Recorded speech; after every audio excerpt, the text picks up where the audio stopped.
इन posters के जरिए एक मैसेज 27 के लिए देने की कोशिश समाजवादी पार्टी की तरफ से की जा रही है। बात करेंगे महाराष्ट्र चुनाव को लेकर। एमवीए में सीट शेयरिंग फाइनल हो चुकी है। आपको बता दें कि आज सीटों का ऐलान करेंगे शिवसेना, एनसीपी और इसी के साथ ही उद्धव गुट। ये बड़ी जानकारी आपके टीवी स्क्रीन पर। आपको बता दें कि आज तीनों दल संयुक्त प्रेस कॉन्फ्रेंस कर सकते हैं। महाराष्ट्र विधानसभा चुनाव से लेकर सीट बंटवारे को लेकर महाविकास आघाड़ी में चली आ रही खींचतान खत्म होती हुई अब नजर आ रही है। एमवीए के बीच सीट शेयरिंग को लेकर मंगलवार देर रात 4 घंटे तक मैराथन बैठक चली और इस बैठक के बाद सहमति करीब करीब बन चुकी है। सिर्फ 4 से 5 सीटों को लेकर ही पेच फंसा हुआ है, जो आज क्लियर हो जाने की उम्मीद जताई जा रही है। इसके बाद आज तीनों दल संयुक्त प्रेस कॉन्फ्रेंस कर सकते हैं। तो ये महत्वपूर्ण जानकारी आप तक पहुंचा रहे हैं। आज इस संयुक्त प्रेस कॉन्फ्रेंस में क्या कुछ कहा जाता है, क्या कुछ जानकारी दी जाती है, सीटों को लेकर किस तरह से फॉर्मूला सेट किया गया है, तय किया गया है, ये देखना महत्वपूर्ण हो जाएगा। क्योंकि काफी दिनों से लगातार सीटों को लेकर सहमति नहीं बन पा रही थी, लेकिन कल 4 घंटे की देर रात बैठक चली और ये जो जानकारी सामने निकल कर आई है कि सीट शेयरिंग को लेकर जो बात है वो फाइनल हो चुकी है, सहमति बन चुकी है, जो गुत्थी थी वो सुलझ चुकी है और आज संयुक्त प्रेस कॉन्फ्रेंस की जाएगी और उसमें ऐलान किया जाएगा सीटों को लेकर। तो एमवीए में सीटों की जो गुत्थी थी उसको सुलझा लिया गया है। कल देर रात इसको लेकर बैठक की गई। एमवीए की तरफ से ये बैठक थी, तमाम जो एमवीए के घटक दल थे इसमें शामिल हुए और सीटों पर जो पेच फंसा हुआ था सीट शेयरिंग को लेकर, उसको लेकर मंथन किया गया। तो महाराष्ट्र विधानसभा चुनावों के लिए आपको बता दें कि सीएम एकनाथ शिंदे की अगुवाई वाली शिवसेना ने उम्मीदवारों की सूची भी जारी की है। लेकिन इस बीच हम लगातार ही आपको बता रहे हैं कि एमवीए में सीटों की जो गुत्थी है वो सुलझ चुकी है। विकास श्रीवास्तव ज्यादा जानकारी के साथ हमारे संवाददाता जुड़ चुके हैं, सीधा रुख उनका करेंगे और जानकारी लेंगे क्या कुछ अपडेट है उनके पास। विकास, कल देर रात 4 घंटे के लगभग बैठक चली, जो लगातार पेच फंसता हुआ नजर आ रहा था सीटों को लेकर, उस पर सहमति बन चुकी है, ये जानकारी मिल रही है। क्या अपडेट इसको लेकर? बिल्कुल, देखिए, इस मामले में महाविकास आघाड़ी के वरिष्ठ नेता और शिवसेना के उद्धव गट के नेता संजय राउत ने कल दावा किया कि 5 घंटे वो मुंबई के एक लग्जरी होटल में उन्होंने एक मैराथन मीटिंग की और उसके बाद एक आम सहमति बन चुकी है सीट शेयरिंग को लेकर। हालांकि उन्होंने आंकड़े पेश नहीं किए, लेकिन उन्होंने ये कहा कि आज मतलब बुधवार को महाविकास आघाड़ी एक प्रेस कॉन्फ्रेंस कर सकती है और उसमें प्रेस को ये बताया जाएगा कि कौन से घटक दल कितनी सीटों पर लड़ेंगे। लेकिन हमारे सूत्र हमें ये बता रहे हैं कि इस नेगोशिएशन में कांग्रेस ने बाजी मारी है और सबसे ज्यादा सीटों पर महाराष्ट्र में कांग्रेस लड़ेगी। जो हमारे सूत्र बता रहे हैं वो ये बता रहे हैं कि 288 सीटों में 105 सीटों पर कांग्रेस अपने उम्मीदवार उतारेगी, जबकि शिवसेना की झोली में 95 सीट आई है, 95। और इसके अलावा शरद पवार की जो एनसीपी है वो 84 सीटों पे लड़ेगी, जबकि 4 सीटें जो हैं छोटे मोटे जो सहयोगी दल हैं उनको देने पर आम सहमति बन गई है, विचार किया गया था उस पर। तो कुल मिलाकर ये फॉर्मूला जो है वो चॉकआउट किया गया है, लेकिन इसका औपचारिक ऐलान जो है वो एक प्रेस कॉन्फ्रेंस में किया जाएगा। मुमकिन है कि वो प्रेस कॉन्फ्रेंस आज दोपहर को महाविकास आघाड़ी की तरफ से बुलाई जाए। जी, लेकिन विकास, इस बात को भी जरा समझाइएगा, क्योंकि कांग्रेस की तरफ से जिस तरह से कहा जा रहा है कि 105 सीट पर कांग्रेस की तरफ से उतारे जाएंगे। पिछले चुनावों की बात करें तो 44 सीट कांग्रेस के खाते में गई थी।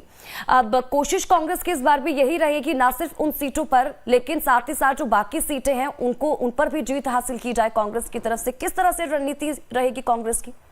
देखिए, यहाँ पे 2 फैक्टर्स हैं। सबसे पहले तो कांग्रेस ने लोकसभा चुनाव का हवाला दिया कि लोकसभा में उनका प्रदर्शन काफी अच्छा रहा। 0 सीटें थी उनकी, एक भी सीट नहीं थी, इकलौता सांसद था, उसकी मृत्यु के बाद वो सीट खाली हो चुकी थी। कांग्रेस 0 थी, लेकिन उसके बावजूद उसके 23 सांसद जीत कर आए महाराष्ट्र में।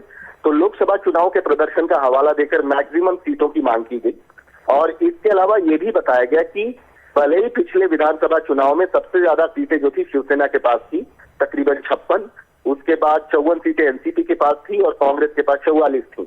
लेकिन शिवसेना और एनसीपी ये दोनों ही पार्टियां बहुत ही बुरी तरीके से टूटी हैं बीते 5 सालों में और इनके विधायकों की संख्या जो है घट चुकी है। इनकी विनेबिलिटी मतलब जीतने की संभावनाएं जो है उस पर भी एक प्रश्नवाचक चिन्ह जो है कांग्रेस ने लगाया और इसी वजह से नेगोशिएशन में सबसे बड़ा एज जो था वो कांग्रेस के पास था। कांग्रेस ने ज्यादा सीटों पर अपनी जिद रखी हुई थी और 105 सीटें अंततः वो अपने घटक दलों से, अपने सहयोगी दलों को कन्विंस करने में कामयाब हो गई और 105 सीटों पर कांग्रेस लड़ेगी, ये तय हो चुका है।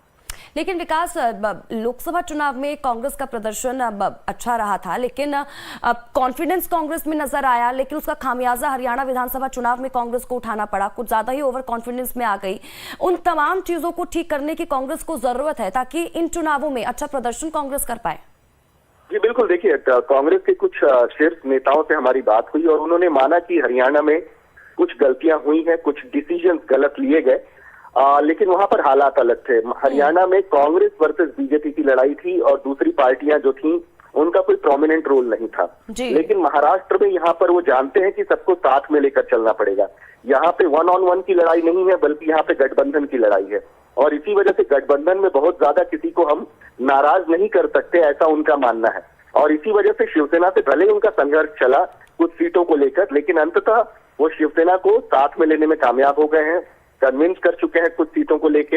एनसीपी जो है पहले से ही संतुष्ट थी अपने नंबर ऑफ सीट को लेके। तो कांग्रेस ये भली भांति जानती है कि लड़ाई पेचीदा है और लड़ाई बड़ी है महाराष्ट्र में, और इसी वजह से घटक दलों को साथ में लेके चलना पड़ेगा। वो एरोगेंस, वो जो ईगो प्रॉब्लम जो हमने हरियाणा में देखी कि उन्होंने आम आदमी पार्टी को बिल्कुल तवज्जो नहीं दी, जिसका खामियाजा उन्हें। बहुत बहुत शुक्रिया इन तमाम जानकारी के लिए और हमारे साथ जुड़ने के लिए। आप नजर बनाए रखें, आपसे आगे भी जुड़ेंगे, अपडेट्स लेते रहेंगे। और वहीं महाराष्ट्र विधानसभा चुनावों के लिए सीएम एकनाथ शिंदे की अगुवाई वाली शिवसेना ने उम्मीदवारों की पहली सूची जारी कर दी है। आपको बता दें कि पार्टी ने पहली सूची में कुल 45 कैंडिडेट के नामों का ऐलान कर दिया है। महायुति के खेद में से ये दूसरी सूची है, क्योंकि आपको बता दें कि इससे पहले बीजेपी की तरफ से 99 कैंडिडेट के नामों का ऐलान किया गया था। सीएम एकनाथ शिंदे आपको बता दें कि कोपरी भाजपा खाड़ी सीट से ही चुनाव लड़ेंगे। तो वहीं शिवसेना ने पहली सूची में पार्टी के तमाम नेताओं और मंत्रियों के टिकटों का ऐलान कर दिया है। लोकसभा चुनावों में जीतकर सांसद बने रविंद्र वायकर की पत्नी को शिवसेना रागेश्वरीपुर से मैदान में उतारा गया है। तो वहीं माहिम सीट से शिवसेना ने सदानंद शंकर सरवणकर को उम्मीदवार बनाया है और इस सीट पर उनका मुकाबला महाराष्ट्र नवनिर्माण सेना यानी कि एमएनएस अध्यक्ष राज ठाकरे के बेटे अमित ठाकरे से होगा। आपको बता दें कि महाराष्ट्र में 20 नवंबर को वोटिंग होगी, तो वहीं 23 नवंबर को नतीजे आएंगे। तो आपको बता दें कि 45 कैंडिडेट के नामों का ऐलान इस लिस्ट में किया जा चुका है और ये लिस्ट भी लगातार आपको दिखा रहे हैं कि लिस्ट में कौन कौन सी सीट से किन किन कैंडिडेट को अब उतारा जाएगा। और साथ ही साथ देखिए इस लिस्ट में परिवार की झलक भी देखने को मिली है। पैठन सीट से सांसद संदीपन भुमरे के पुत्र विकास भुमरे को टिकट दिया गया है। तो साथ ही साथ जोगेश्वरी पूर्व सीट से सांसद रविंद्र वायकर की पत्नी को टिकट दिया गया है।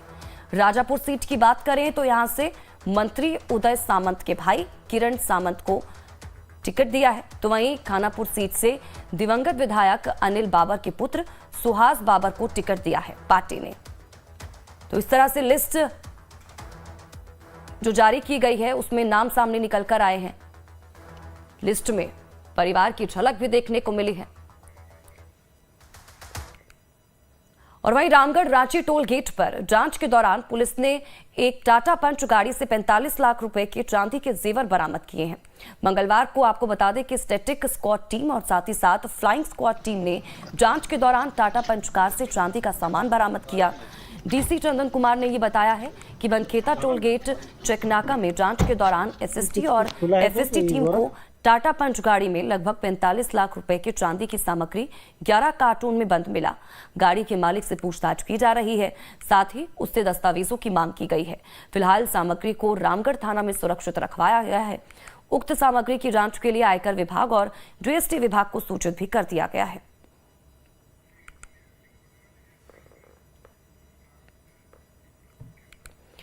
बदायूं में करीमगंज गांव में रंजिश के चलते 2 गुटों में जमकर फायरिंग हुई, जिसमें एक पक्ष के 3 लोग गोली लगने से घायल हो गए। घायलों को